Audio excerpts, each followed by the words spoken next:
Salut chers amis en Jésus-Christ.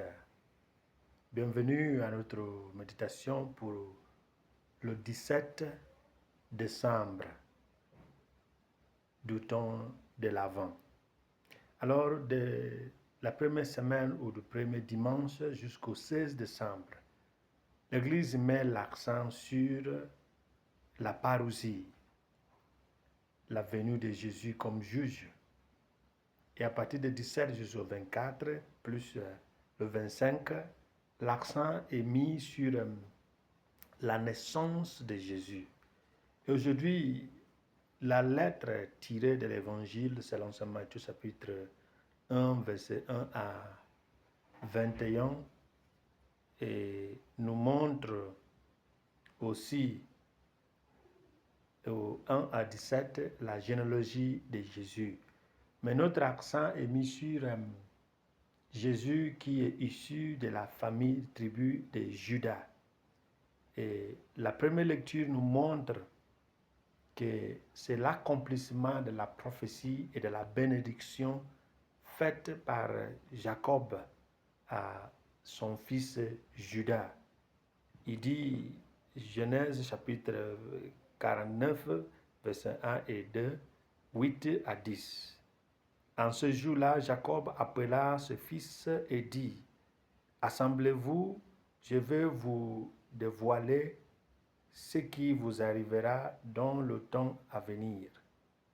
Rassemblez-vous, écoutez, fils de Jacob, écoutez, Israël, votre père.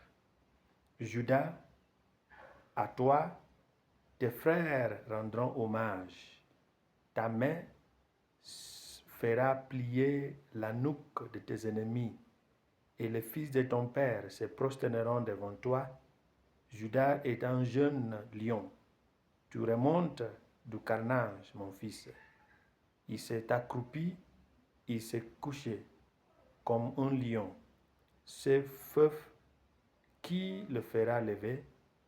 Le sceptre royal n'échappera pas à Judas, ni le bâton des commandements à sa descendance, jusqu'à ce que vient celui à qui le pouvoir appartient, à qui les peuples obéiront.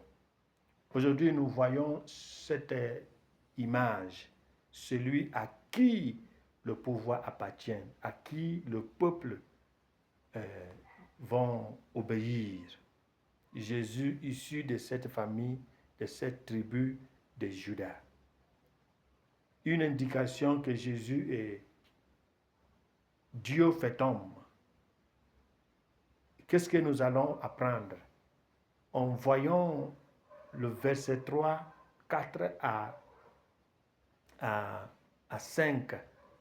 L'Église nous présente par l'évangile de Matthieu les 5 femmes qui nous montrent que vraiment Jésus est issu d'une famille qui a son histoire, une histoire humaine et des fois sale.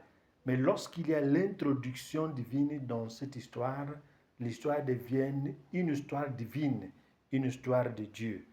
Et nous avons Rahab, que vous connaissez bien. Rahab, c'est la prostituée qui a sauvé les espions qui sont partis pour espionner la vie de Jéricho. Nous avons aussi Ruth. Ruth, c'est une Moabite. Au temps d'Elimelech et Naomi, Ruth est la femme d'un des fils qui est revenu avec Naomi à Bethléem après la famine. Nous voyons aussi, si vous voulez, la femme d'Uria, Beersheba. Nous maîtrisons bien son histoire. Nous voyons la femme de Judas, que son père avait la belle-fille de Judas, que Judas, par, si vous voulez, une erreur de l'infidélité, avait couché avec elle. Et toutes ces histoires nous montre qu'il suffit d'introduire quelque chose de divin sur quelque chose humain pour la sanctifier. Jésus vient parce que le monde est sale. Autrement dit, j'ai la raison de lui dire, viens me sauver parce que il y a quelque chose de sale en moi et il fera quelque chose de pur pour éliminer cette saleté. J'invite tout chrétien à montrer à Jésus une partie de son histoire humaine qui a besoin d'une transformation en histoire de Dieu.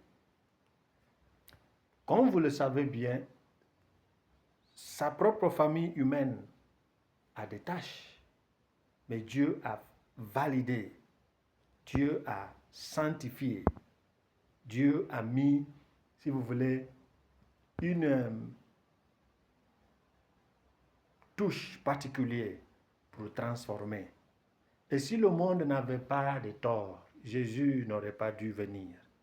Mais il est là. Comment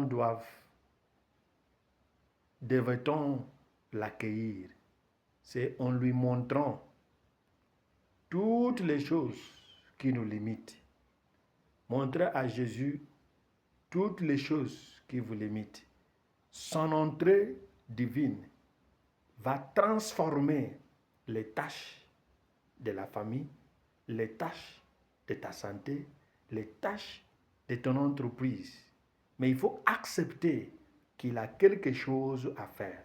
Alors, à partir d'aujourd'hui, nous parlons d'une période de retraite qu'il faut vraiment mettre l'accent sur celui qui vient au nom du Seigneur, vient pour faire face à nos situations pécheresses, pour la transformer, pour les transformer. Alors, montrez à celui qui transforme, et il est capable de tout transformer. Parce que nous marchons vers la fin de cette période de l'Avent, de l'attente. Et lorsqu'il vient, il va gérer quoi? Montre-lui ce qu'il doit gérer. Je lui montre ma vie. Montre-lui quelque chose. Dis-lui,